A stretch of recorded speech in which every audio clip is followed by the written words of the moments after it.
Hörmətli izləyicilərimiz, hörmətli tamaşaçılarımız, hörmətli valideynlərimiz, biz Çağdaş Təhsil komandası olaraq bu günlərim Azərbaycanımızın çox gözəl bölgəsi olan Cəlilabad rayonundayıq. Cəlilabad rayonunda çoxlu sayda şagirdlərdən, tələbələrdən bura baxım müəllimə, qabaqcıl şagirdlər, tələbələr, müəllimlər və təqaüdlü müəllimlər haqqında çoxlu sayda məqalələr hazırlamışıq. Bugünkü gündə Cəlilabad rayonunun Üçtəpə kəndində, o cümlədən Qasımlı kəndində olduq, Əli Qasımlı kəndində olduq. Çoxlu sayda şagirdlərdən müəllimlərə sorğular apardıq.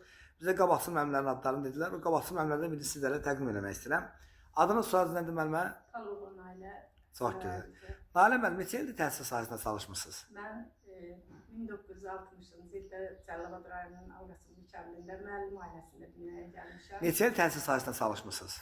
87-ci ildə mən o zaman Vladimir İlskiyerin adına 43 il təhsil sahəsində çalışmısınız. Söz adınızdan dərin təşəkkür bildirirəm, minnətdarım bildirirəm. Hansı fən tədris eləmişsiniz müəllimə? mən ibtidai sinif Çox gözəl. Ən çətin peşə, ən çətin ixtisas müəllimlik peşəsidir. Ən şərəfli peşə, amma müəllimlik peşəsində də ən çətini olan demək ibtidai sinif müəllim. Çünki ibtidai sinif həm şagirdləri yetişdirir, həm şagirdlərə təlim-tərbiyə edir, həm onların rəqəmləri, ilk rəqəmləri, ilk əlifbanı öyrədir, ilk ana və ata sözünü öyrədir. Ona görə sizin peşəniz ən çətin peşədir. Ona görə söz adımızdan dərin təşəkkür bildirirəm. Çağdaş təhsil komandası olaraq biz siz kimi müəllimlərlə fəxr edirik, qürur duyuruq. Uğurlarınız bol olsun. Neçə övladınız var müəllimə?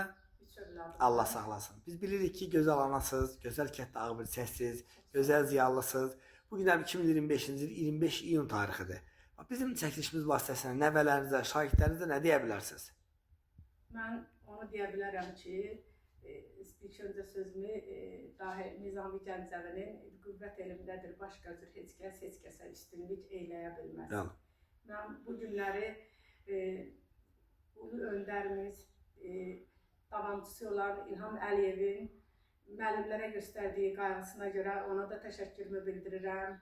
Hal-hazırda bizim məktəbimizdə yüksək balla sertifikasiyadan keçmiş müəllimlərimiz var. Mən onlarla hal-hazırda qürur duyuram. Özüm məktəbdən hal-hazırda pensiya yaşım çatdığı üçün artıq necə deyirlər, pensiyaya çıxdım. Amma bugün məktəbimiz etibarlı müəllimlərin əlindədir və bu sertifikasiyada yüksək nəticə toplamış müəllimlərimlə də qürur duyuram. Təşəkkürlər.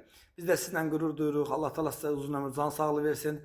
Biz də sizi kimi müəllimlərinə fəxr edirik. Təşəkkürlər, minnətdarım.